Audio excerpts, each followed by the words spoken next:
Hello everyone! Have a nice day! I-share ko ang video ito nakuha sa Taipei Expo Park noong Chinese New Year. Nung nagpunta ako ng Taiwan kasi every Chinese New Year kami ay sa Taiwan nag-i-stay. Yan, nagpunta ako dito sa Taipei Expo Park at namasyal. Mainit na nung araw na yan.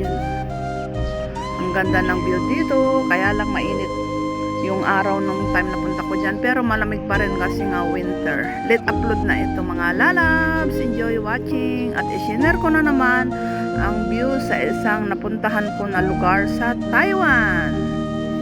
Habang ako'y naglalakad, ako'y napalingon sa may temple sa Linji Hoko Temple. Ang ganda ng view dito. Ang daming mga kalapate sa temple. Yan o, sa may Chongsan ang video na ito. Ang dami. Hindi na ako nakaalis dyan nung araw na yan.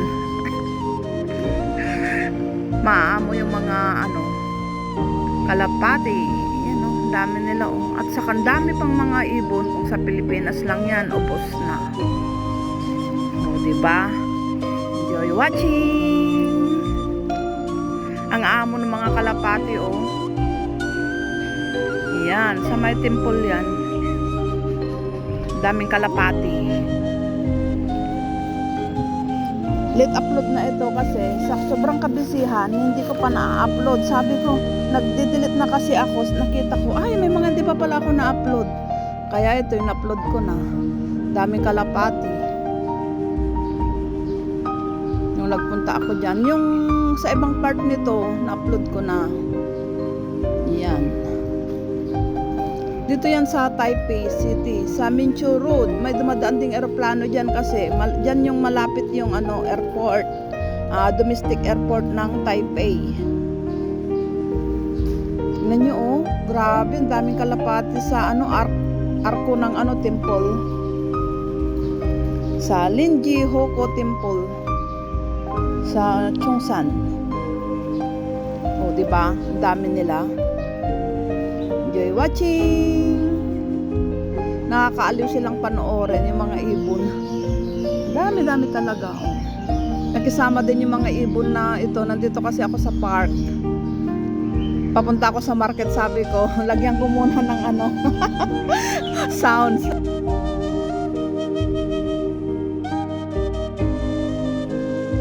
Production. Ano ba yan? Nabubulot tuloy ako.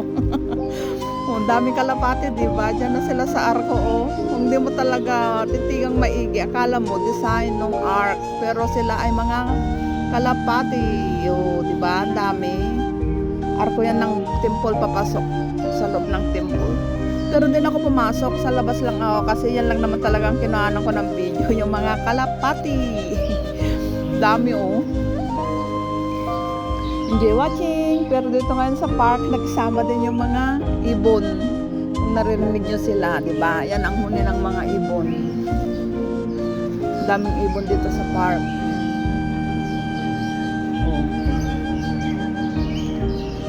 Sa sa Sabado ng umaga nga, maglakad-lakad ako ng maaga. Or mag-hiking. Sa may cable car. Ay, oo, mag-hiking ako doon basta walang ulan. Mag-short hike ako sa Linggo. Ay, sa Sabado. Dami talaga ng mga kalapate. Naaliw ako dyan, naubos ang oras ko. Imbis nagagala pa ako sa ibang lugar. Yung time na yan, punta sana ako sa Cherry Blossom yan. Nung time na yan Kaso naligaw ako, sumakay ako ng tren. Yung pinagtanungan ko ba naman na Pilipina, dito, ito yung sakyan mo. Ay, nako.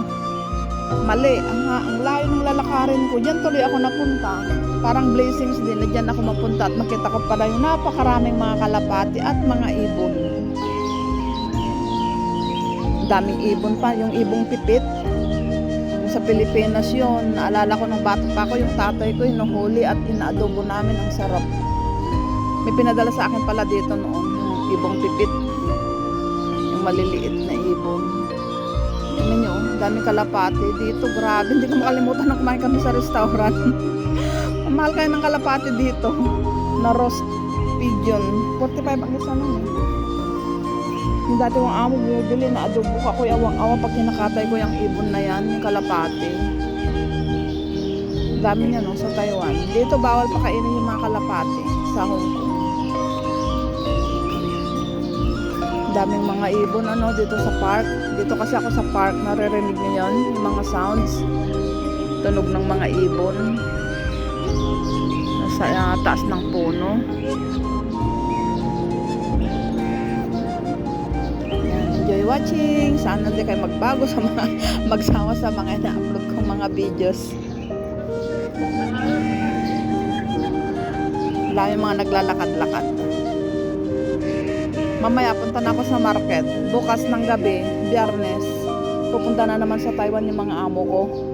Sabi niya amo kong babae kanina. Iwan ko baka balik din sila sa linggo ng gabi. Kasi ang alam ko September sila pupunta ng Taiwan. Ay Taiwan. Pupunta sila ng US, Chicago. Kukunin niya ata yung mga ibang gamit ng alaga ko.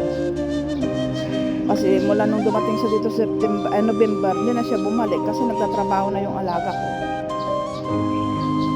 sa Taiwan. Doon siya nakahanap ng trabaho. Yan, di ba? Ang dami-daming kalapate. May isang Pilipino din pala dyan noon. Kasama ko dyan na nagbibidyo. Mga kalapate. Mga amo kaya nila. Enjoy watching. Sige na, hindi na ako magsasalita. Panoorin nyo na lang yung mga kalapate dyan na dami-dami. Tignan nyo yan, mga ibon na yan. Ang daming mga ibon na yan. Lumipad sila sa puno. Nasa part 2 na yata yun eh, yung upload ko na yun. I-upload ko na lang sa part 2 kasi sobrang haba na. Kaya, yan, tignan nyo, mga ibong pipit. Dami. O, diba? Kung sa Pilipinas yan, ay naku, nakuha na lang sila sa name. Tumutong sila sa arco. Mga malalaki at maliliit. Ibon at kalapati. O, diba? Ang dami nila. At saka dito naman sa park, grabe, ang dami ding mga umuugong nagungunin ng mga ibon. Narinig nyo yun? Background sound. Mga ibon. Ang iingay nila. Daming ibon kaya sa tuktok ng puno. Dito ako sa baba ng ano namin building sa park. Papunta ako ng market. Dito sa baba namin supermarket sa marketplace. Bumili ako ng avocado na isyan. Oh, ingay ng mga ibon. Ang dami nila oh. Ang gaganda ng mga kulay ng mga kalapate.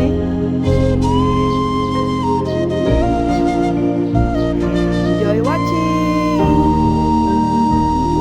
Shout out to all my supporters, viewers, members, and to all ka-family sa pangunguna ni Madam Yusi Adami, ang Mami Asbar ng Adami University. Shout out sa inyong lahat. Salamat sa laging pag-support sa aking mga upload videos.